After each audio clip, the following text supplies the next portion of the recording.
शहबाज शरीफ हुकूमत की जानिब से पेश किए गए वफाकी बजट पर तनकीद करते हुए माशी माहिरीन का कहना है कि नई हुकूमत ने भी पुरानी हुकूमतों की तरह वही पुराना फार्मूला इस्तेमाल करते हुए अपनी आमदन डिक्लेयर करने और बाकायदगी से टैक्स अदा करने वाले पाकिस्तानियों पर मजीद टैक्सों का बोझ डाल दिया है। हुकूमत की जानिब से 2022-23 के बजट को अवाम दोस्त करार देने के दावों को रद्द करते हुए नाक़दीन का कहना है कि हुकूमत ने 95 खरब 2 अरब का वफाकी बजट पेश किया, जो पिछले साल की निस्बत 10 खरब 15 अरब रुपए ज्यादा है। लेकिन शहबाज सरकार ने भी एक मरतबा फिर वही पुराना फार्मूला इस्तेमाल किया है जो बाइज्जत पाकिस्तानी अपनी आमदन डिक्लेयर करते हैं और बाकायदगी से टैक्स अदा करते हैं, इन्हीं पर दोबारा बोझ डाल दिया गया है।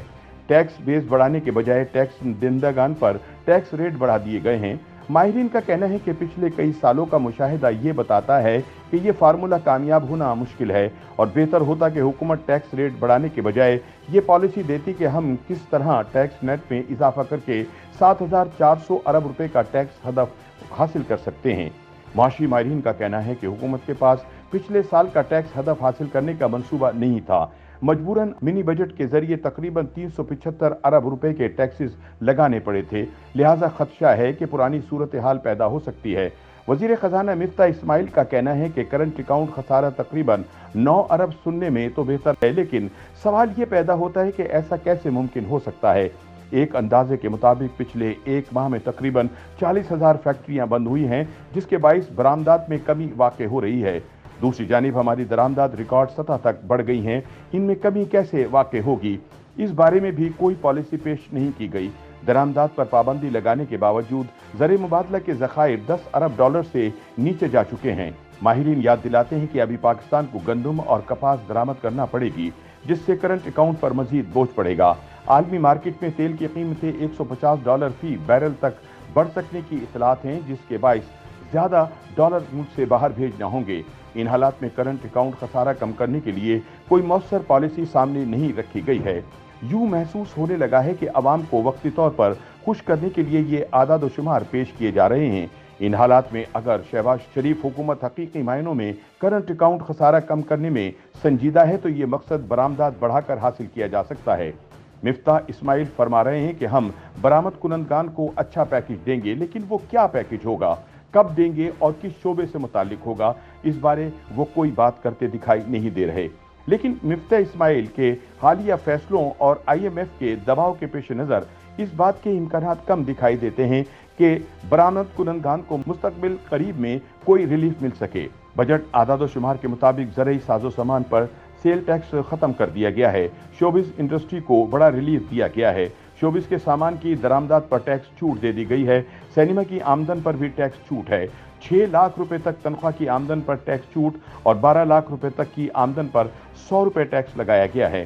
सोलर पैनल्स की दरामदात पर मुकम्मल टैक्स छूट दे दी गई है। हुकूमत के ये फैसले दुरुस्त दिखाई देते हैं, लेकिन इनकी अहमियत उस वक्त है कि जब IMF की मंजूरी मिलेगी।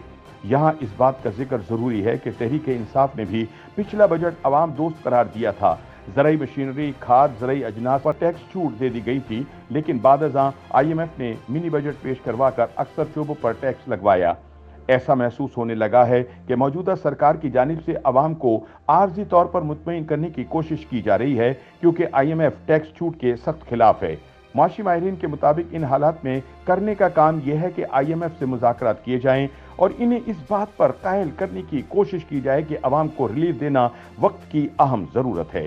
बिजली और पेट्रोलियम मसनूआत की कीमतों में पहले ही इजाफा किया जा चुका है, जो कि सबसे बड़ा मुतालबा है। इसके अलावा सरकार अवाम के सामने हकाइक और असल तस्वीर रखे ताकि वो बर वक्त और दुरुस्त फैसले कर सके। शहबाज हुकूमत का दावा है कि माली साल 2022-23 में अवाम के लिए रिलीफ है, लेकिन अवामी सतह पर यह राय तकवीत इख्तियार करती जा रही है कि यह बजट अवाम के जख्मों पर नमक पाशी के मुतरादिफ दिखाई देता है। जिस मुल्क में एक हफ्ते में पेट्रोलियम मसनूआत 60 रुपए महंगी कर दी जाए, बिजली 7 रुपए फी यूनिट महंगी करने की मंजूरी दे दी जाए, गैस की कीमतें दुगना बढ़ाने का रास्ता हमवार किया जा रहा हो और वजीर खजाना ने बजट में 720 अरब रुपए की पेट्रोलियम लीवी का इजाफी बोझ भी अवाम पर डालने का ऐलान कर रखा हो, वहां कोई बजट किस तरह अवाम के लिए रिलीफ लाने का बाइस बन सकता है। ऐसा मालूम होता है कि सालाना बजट सिर्फ बराए नाम रह गया है। असल बजट तो वो है जो IMF हर महीने पेश करती है। जिस हिसाब से मिनी बजट पेश किए जाते हैं, सालाना बजट की जरूरत ही नहीं रहती। معاشی ماہرین کہتے ہیں کہ ریٹیل سیکٹر میں دکانوں پر فکس ٹیکس لگانے کی تجویز ہے جو کہ بجلی کے بلوں میں لگا کر وصول کیا جائے گا۔ یہ فیصلہ بہتر محسوس ہوتا ہے لیکن یہ معاشی اصولوں کے خلاف ہے۔ ریٹیل سیکٹر پر ٹیکس ان کی آمدن کی بنا پر لگایا جانا چاہیے کیونکہ یہ عین ممکن ہے کہ 6/6 کی ایک دکان 12/12 کی دکان سے زیادہ منافع کمائے اور جو بھی قانون بنے وہ سب کے لیے ایک جیسا ہو۔ اس کے علاوہ 2.5 کروڑ کی غیر استعمال شدہ پراپرٹی پر ٹیکس لگانے کی تجویز ہے۔ یہ فیصلہ حوصلہ افزا ہے کیونکہ ریئل اسٹیٹ سیکٹر کو پوری طرح ٹیکس نیٹ میں لانا وقت کی عام ضرورت ہے، لیکن اس پہلو کو بھی مد نظر رکھنا چاہیے کہ زیادہ دباؤ بڑھانے سے پیسہ ریئل اسٹیٹ سے نکل کر ڈالر کی خریداری میں لگ سکتا ہے جس سے ڈالر مزید مہنگا ہو سکتا ہے۔ 1600 سی سی سے بڑی گاڑیوں کی خریداری پر ود ہولڈنگ ٹیکس بڑھائے جانے کی تجویز ہے لیکن ان اقدامات سے مطلوبہ ٹیکس اہداف حاصل نہیں کیے جا سکتے۔ ماہرین کہتے ہیں کہ ابھی بجٹ کے لیے تجاویز دی گئی ہیں، ہو سکتا ہے کہ ان کی منظوری ہونے تک کچھ تجاویز نکالنا پڑیں اور کچھ تجاویز شامل کرنا پڑیں۔ حکومت کامیاب عوامی بجٹ پیش کرنے کا دعویٰ کر رہی ہے لیکن عوام تب اسے کامیاب بجٹ مانیں گے جب ان کے گھر پہ بجلی پوری آئے گی، پیٹرول سستا ملے گا، مہنگائی کم ہو اور ان کی قوت خرید زیادہ ہو جائے، وگرنہ حکومت کے تمام تر دعوے صرف عوام کو گمراہ کرنے کے سوا کچھ نہیں۔ YouTube پر گوگلی نیوز دیکھنے کے لیے youtube.com کی سرچ بار میں googly news T V type کریں۔ گوگلی نیوز کے پیج پر سرخ رنگ کے سبسکرپشن والے بٹن پر کلک کرنا نہ بھولیے۔ YouTube پیج پر اپلوڈ ہونے والی ویڈیوز سے باخبر رہنے کے لیے بیل آئیکن پر کلک کیجیے۔ آپ کو ہر نئی ویڈیو کے بارے میں نوٹیفیکیشن موصول ہو جائے گا۔